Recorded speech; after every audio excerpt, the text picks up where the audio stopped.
fuel, oxygen, and heat. Welcome to week 2 of World Religions. It's hard to conceive of the totality of Hinduism, so I'm going to try to use the analogy of the fire triangle, a triad of 3 elements that can work together to give us the basic system. So first off, the fuel. What is the fuel of Hindu society? That would coincide with the caste system. It's not only the fuel, but the foundation, the structure. It's really what Hinduism is built upon. From the fusion of the Aryan culture as it came together with the ancient Indus River Valley civilization. And as the two came together, they moved on along the subcontinent. They moved on into what we now consider to be India. The 3 parts of the fire triangle coincide with what Dr. Mark Musi referred to as 3 ways of Hinduism: the way of action, the way of wisdom, and the way of devotion. This first caste system foundation is the most popular. It's the way of action.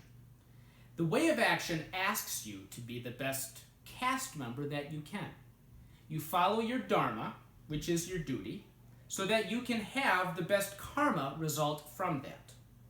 Where you are in this life is based upon the karma of your past actions, and your present actions are going to help determine where you are in the next life. Reincarnation is a major element of Hinduism.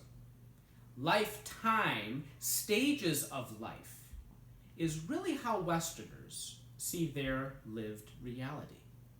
But the caste system is really lifetime stages that allow you to proceed to the summit, to actually not continue along in reincarnation, but to actually to be freed from it.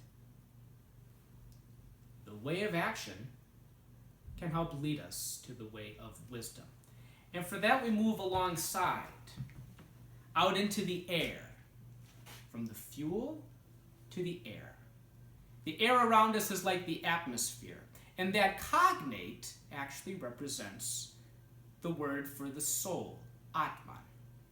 Everyone has a soul, and there is something that pervades the world around us, and that something is called Brahman. And the way of wisdom brings together the two, so that Atman and Brahman become one. The illusion of individuality is something that must be overcome in the worldview of Hinduism. The summit of the mountain of the caste system is to realize that yourself, your individual self, is an illusion. You are one with the world around you. George Lucas drew upon this when he was thinking of elements with his The Force. Think of Brahman analogously to that. It pervades all things, and we are to be one with it. From the foundation of the caste system to the lofty heights of the way of wisdom, we have one more element in the triad. We have the fuel, we have the air, what we need is the heat. And think of that like passion, like devotion. And with that, we make our way to the 3rd element in the triad, which is the way of devotion. One of the most celebrated writings in all of Hinduism is the Bhagavad Gita. And it's the story of the Indian prince Arjuna and how he makes his way along a battlefield analogously to the battlefield of life. And his charioteer happens to be the Hindu god Krishna. Hinduism is wondrously polytheistic. It has millions upon millions of different deities. Every village, the village really being the heart of Hindu culture, has a respective devotion to a particular deity. The living out of the caste system, the striving for wisdom, can be bridged by the devotion to a particular deity. On the battlefield of the Bhagavad Gita, Krishna tells Arjuna, who is battling with his own struggles, battling with how to be the best caste member he can, battling with the inescapable nature of wisdom and how lofty it seems. How can he reach his ultimate end? And Krishna reveals to him that the ultimate end is devotion to him.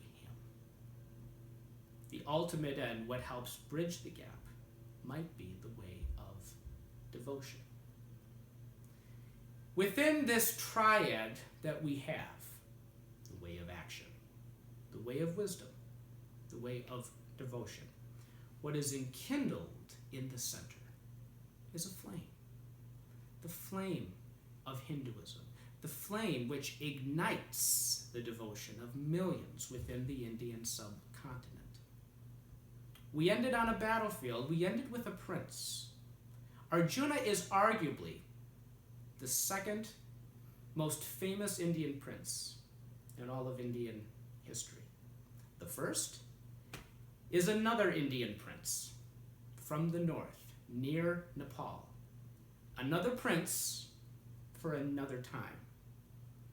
That prince's name is Siddhartha Gautama.